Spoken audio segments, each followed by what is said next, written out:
Oh, come on, everyone knows who Banksy is. I don't need to do that. Okay, you just need to Google it. I was Banksy's manager, van driver, banker, agent, floor sweeper for 12 years. It feels to me like we're just stuck in the eye of a hurricane and we're still a couple of daft kids sharing an office in London. So it's kind of, when you see the influence that it's had worldwide, it's insane. But I think, you know, whatever it is that he did just captured the imagination of the general public, and I think that's what made him so big. And also the start of his career tied in with the start of the internet, and I think that's something that really got his message out in a way that he would have never been able to do in the beginning. Taking the stuff from the street just makes cities poorer places, and it's not just Banksy it happens to. You've got JR, Osjameos, Blue, like any of these guys that have got a relic, Invader, anyone that's got a fairly decent kind of reputation, people going and taking the stuff off the street. And those guys had made those pieces for the people of the city, not for one millionaire to derive pleasure from. It was for everybody. And the thing is, I feel for the guys. It's like, why would you put a piece up on the street when it's only going to stay there for a day?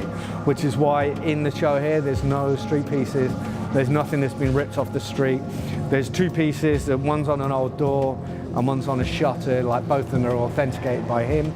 And then everything else that's in the show is basically been at some point sold commercially, or one of Banksy's exhibitions, or through pictures on walls where all the prints were done. I think he's trying to address some of the issues of today, things that mean something to him. It's pretty kind of, you know, it's everything from anti-globalization to anti-capitalism, and he's got, you know, a left-wing leaning to pretty much everything he does. And I think he's making concise political work that the general public can access. And I don't think it's not just the art lovers of the world that access Banksy's work, it's the general public. He was the only artist I know that would make a painting so that you could take a picture so that he could make a screen print. You're trying to explain to him that there was an easier process than this. And I think what he called the screen prints and some of the canvases were street souvenirs. And that was his way of looking at it. So a lot of the works that became screen prints were works that he dropped out on the street. And he was prolific, you know, when he was in London. So, you know, sometimes he'd do like 25, 50 stencils in an evening, so that the whole of London knew who he was. And then it was an incredibly exciting and fun time. People have been using stencils for quite a long time, and it was used a lot to get a political message out because it's so quick. And that's why Banksy picked up the whole stencil idea, in that he could be done in a way in 20 seconds, in a way that you could never do with real graffiti. So I think the Black Rat thing made a good soundbite. How true it is, I don't know.